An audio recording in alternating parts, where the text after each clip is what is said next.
BLA ने पाकिस्तानी सैनिकों की बस को उड़ाया। पाकिस्तान के 90 सैनिकों के छींथड़े उड़ गए। बलूचिस्तान में पाकिस्तान की ट्रेन हाईजैक हुई। BLA ने कहा कि उसने 100 से ज्यादा पाकिस्तानियों को मार डाला और कई पाकिस्तानी जवानों को मार डाला। और इन सब के बीच पाकिस्तान बेबस होकर बस अपने लोगों को मरते देख रहा है। पाकिस्तान के एक सांसद ने देश की संसद में दावा किया कि बलूच लिबरेशन आर्मी के पास इतने आत्मघाती हमलावर हैं कि फिलहाल उसने नई भर्ती रोक दी है। मंत्री के दावे के बाद पाकिस्तान में हड़कंप मच गया है। पाकिस्तान की नेशनल पार्टी के एक सांसद फुलेन बलूच ने दावा किया कि बलूच लिबरेशन आर्मी में संभावित आत्मघाती हमलावरों की संख्या इतनी ज्यादा हो गई है कि उसने आगे की भर्तियों को फिलहाल रोक दिया है। ये बताता है कि बलूच लिबरेशन आर्मी ने कैसे पाकिस्तान के लिए नाक में दम कर दिया है और पाकिस्तान में आगे कितने धमाके होने वाले हैं। पाकिस्तान इस समय सबसे गंभीर सुरक्षा चुनौतियों का सामना कर रहा है। पाकिस्तान को किसी एक नहीं बल्कि 4 अलग अलग खतरनाक संगठनों से लड़ना पड़ रहा है। Tehrik-e-Taliban Pakistan, Balochistan liberation army, Islamic State Khorasan और अफगान तालिबान से। ये सभी संगठन अलग अलग मकसद से काम कर रहे हैं। ये मिलकर पाकिस्तान को खंड खंड करने में लगे हैं। ग्लोबल टेररिज्म इंडेक्स की रिपोर्ट के मुताबिक पाकिस्तान में आतंकवादी हमलों में मौतों की संख्या 45% बढ़ी है। ये स्थिति पाकिस्तान को बर्बादी की तरफ ले जा रही है। ये तो जब पाकिस्तान की पैदाइश हुई थी 1947 में, तो बलूच जिन्ना को ब्लेम करते हैं कि उन्होंने कलात रीजन को बलूचिस्तान में शामिल कर लिया और उसी वक्त से इंसर्जेंसी शुरू हुई है। 4 इसके एक्टिव दौर हो चुके हैं, 1948, 1958, 1963 और 1973, और अभी 2006 से शुरू होकर लो लेवल इंसर्जेंसी वहां पर चल रही है। बलूचिस्तान पाकिस्तान का सबसे बड़ा हिस्सा है। तकरीबन 44% भूमि का हिस्सा बलूचिस्तान है। पॉपुलेशन कम है, वहाँ 5% के करीब है। इलाके में नेचुरल रिसोर्सेज बहुत हैं। भारत पाकिस्तान बंटवारे के बाद से ही बलूचिस्तान पाकिस्तान के लिए सिरदर्द बना हुआ है। बलूचिस्तान लंबे समय से अलग देश की मांग कर रहा है और अपनी आजादी के लिए पाकिस्तान सरकार के खिलाफ 5 बार विद्रोह भी कर चुका है। पहला विद्रोह 1948 से 1950 में हुआ था, जिसे पाकिस्तानी सेना ने कुचल दिया था।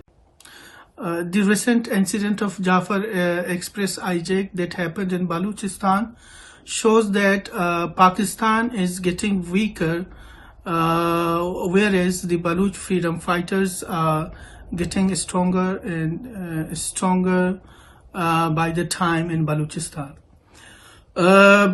Even in such a harsh condition, we have seen that the Baloch freedom fighters followed the human rights standards and let the elderly, women and children as well as the families to go back to Quetta, whereas the Baloch freedom fighters took hostages of hundreds of army personnel, and they demanded the release of forcibly disappeared Baloch people in exchange of those held hostages.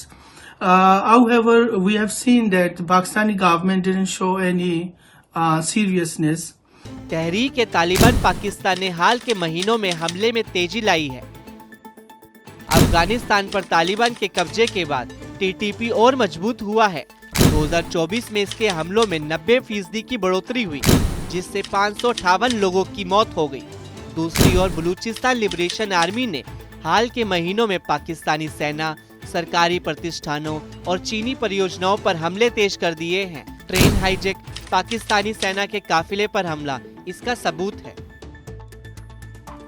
Islamic State Khorasan भी पाकिस्तान में तेजी से पैर पसार रहा है, आत्मघाती हमलों को अंजाम दे रहा है। फरवरी में खैबर पख्तूनख्वा के एक मदरसे में हुए हमले में 6 लोग मारे गए थे।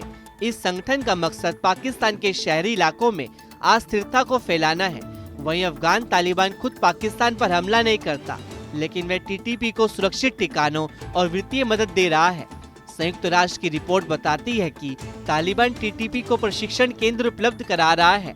पाकिस्तान ने अफगान सरकार से आतंकियों पर कार्रवाई की मांग की है, लेकिन इसे नजरअंदाज किया जा रहा है। पाकिस्तान का सबसे करीबी सहयोगी चीन भी आतंकवाद के खतरे से अछूता नहीं है। बीएलए और टीटीपी ने चीनी नागरिकों और चीन पाकिस्तान आर्थिक गलियारे की परियोजनाओं को निशाना बनाया है। फरवरी 2025 में ग्वादर पोर्ट पर हुए आत्मघाती हमले में 4 चीनी इंजीनियर मारे गए। चीन अब पाकिस्तान की सुरक्षा स्थिति को लेकर नए सिरे से समीक्षा कर रहा है और सीपीईसी में अपनी भागीदारी को सीमित करने पर विचार कर सकता है। अब तक पाकिस्तान की आतंकवाद से निपटने की रणनीति केवल सैन्य अभियानों पर निर्भर रही है, लेकिन ये रणनीति आतंकी संगठनों को खत्म करने में नाकाम रही है। ड्रोन हमलों और एयर स्ट्राइक से आतंकियों के नेताओं को मारा गया, लेकिन संगठन नए लड़ाके भर्ती कर रहे हैं। अंतर्राष्ट्रीय दबाव के बावजूद पाकिस्तान कूटनीतिक मोर्चे पर कमजोर रहा है। बलूचिस्तान और खैबर पख्तूनख्वा में बढ़ती बेरोजगारी और असंतोष आतंकी संगठनों के लिए नई भर्ती का जरिया बन रहे हैं।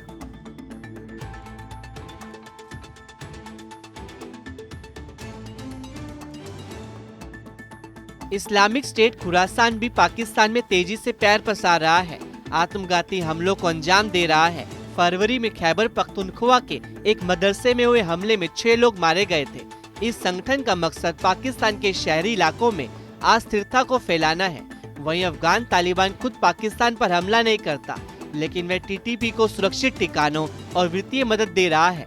संयुक्त राष्ट्र की रिपोर्ट बताती है कि तालिबान टीटीपी को प्रशिक्षण केंद्र उपलब्ध करा रहा है।